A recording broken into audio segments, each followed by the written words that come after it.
আমার সারা দেহ খেলব মাটি, 14টি মাটি খেও না। আমি মরে গেলেও তাকে দেখার স্বাদ কখনোই মিটবে না।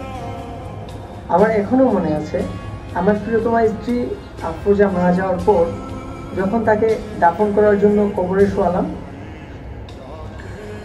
অতঃপর তাকে শেষবার দেখার জন্য তার মাথার ভাঁড়টা খুলে যখন তার মুখের দিকে তাকালাম, আমার তখন মনে হচ্ছিল যে ইস, এই মানুষটাকে যদি আরেকটু যত্ন করতে পারতাম, আরেকটু ভালোবাসতে পারতাম এবং অনন্তকাল তার দিকে এভাবে তাকিয়ে থাকতে পারতাম, তাকে একটু দেখতে পারতাম। কিন্তু তখন আর কোনো সুযোগই ছিল না, কারণ হচ্ছে সে মৃত্যুবরণ করেছে, সে আমাকে ছেড়ে চলে গিয়েছে। তাকে দ্রুত দাফন করতে হবে। জীবন ছোট, চোখের পলকে ফুরিয়ে যায়।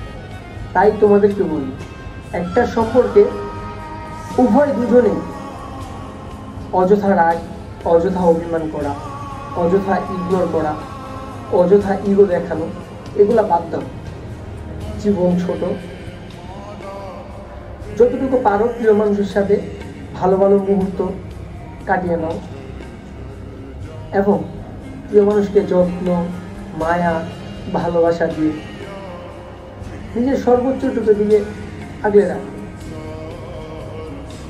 চোখ বন্ধ করলেই জীবনের অর্থ শেষ, জীবনও শেষ।